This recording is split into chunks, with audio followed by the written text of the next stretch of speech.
Bonjour, ici Yannick pour Actualité-DVD.com. Aujourd'hui, le DVD que je vais vous parler est le film d'horreur Le Tueur à la hache 2, version française de Hatchet 2, un film de Adam Green avec Daniel Harris, Tony Todd et Kane Hodder, et le DVD est distribué par E1 Entertainment. Alors que la paisible et déterminée Mary Beth échappe de justesse aux griffes de Victor Crowler, le maniaque du bayou, qui a déjà massacré sa famille et tous les touristes à bord d'un bateau dans les marais de la Nouvelle-Orléans, elle apprend du charlatan louisianais révérend Zombie que sa propre famille est liée à Crowler. Mary Beth retourne au marais accompagnée d'un groupe armé pour prendre sa revanche, mais elle découvrira vite que pas même une armée de chasseurs ne peut venir à bout de la fureur du sanguinaire et légendaire Victor Crowler. Contrairement à plusieurs internautes qui disent que Hatchet était mauvais, moi, je l'avoue, j'ai vraiment aimé le premier. Je trouvais que ça nous faisait revivre les bons vieux films d'horreur slasher des années 80 et aussi j'avais adoré le paysage de la Louisiane et je me suis dit, après avoir vu Hatchet, que Adam Green était un réalisateur à surveiller. Aussi, j'ai lu sur Internet que le film Hatchet 2 a une petite histoire controversée. Adam Green a voulu sortir son film dans sa version intégrale non censurée sans le présenter aux gens de la censure qu'on appelle le MPAA. Il a un peu voulu faire ça pour faire un pied de nez à la censure américaine. Est-ce que ça a fonctionné? Ben non, ça n'a pas fonctionné et je trouve ça vraiment dommage. Comme le film n'a pas été coté, le film n'avait pas le droit à de la pub dans les journaux, au cinéma, à la télé. À cause de tout ça, personne ne savait que le film était sorti. Moi-même, je ne le savais pas.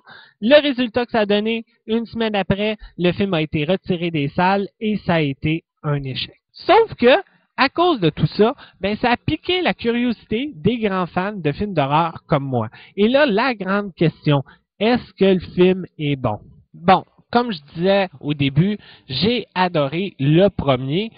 Le deuxième, je l'ai aimé, mais il est vraiment moins bon que le premier. J'ai trouvé le début un peu trop long avant que l'action commence, contrairement au premier film, mais il y a des scènes que j'ai trouvées vraiment comiques, surtout au commencement du film. Le générique du début est hallucinant, il nous embarque dans le film tout de suite, j'ai vraiment adoré le générique. Le scénario, c'est sûr, il est ordinaire, le jeu des acteurs aussi, c'est pareil, j'ai trouvé ordinaire, mais vraiment les deux acteurs qui volent la vedette de tout le monde, c'est Tony Todd, le fameux Candyman, qui est très très bon.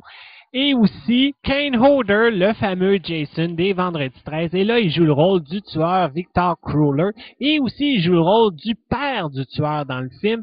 Et pour une fois, on peut le voir sans maquillage avec son vrai visage. Et ça, j'ai trouvé ça génial. Et je peux même dire que c'est un très bon acteur. Comme je disais tantôt, il y a des moments dans le film qui sont vraiment comiques, mais il y a un moment que j'ai été très surpris, que j'ai beaucoup ri, c'est qu'on voit un caméo d'une personne très connue dans les films d'horreur.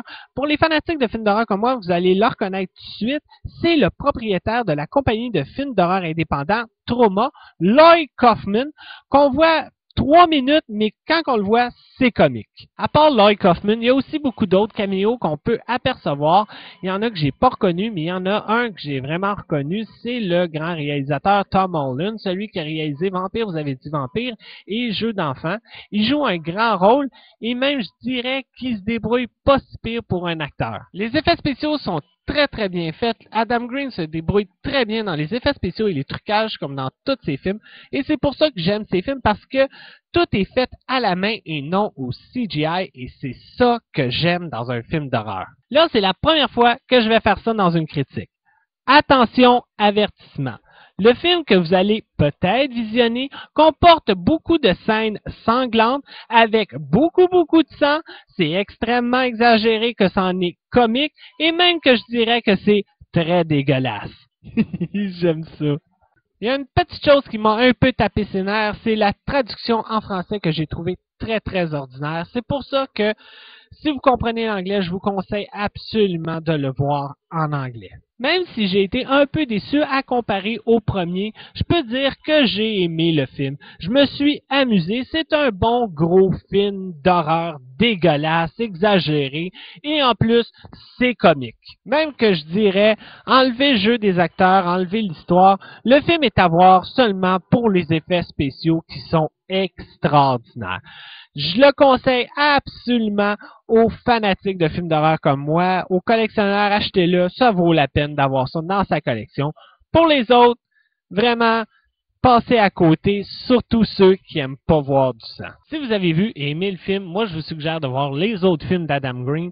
Il y a Spiral et Frozen, deux excellents films d'horreur que je vous suggère fortement de voir. Côté bonus DVD, on retrouve un behind the scenes, des bandes annonces, un radio spot, des commentaires audio des gens de la réalisation, des acteurs et du réalisateur Adam Green.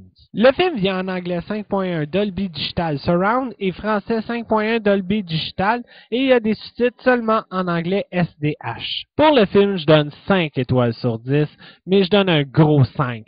Puis vous savez pourquoi je donne mes étoiles, c'est pour les effets spéciaux et pour le DVD, je donne 5 étoiles sur 10 aussi. En terminant, si vous n'avez pas aimé le premier, je vous conseille absolument pas le deuxième, mais pour les autres, je vous le conseille, c'est un bon gros film d'horreur sanglant. Ça m'a même fait rappeler les bons vieux films d'horreur que j'écoutais quand j'étais jeune.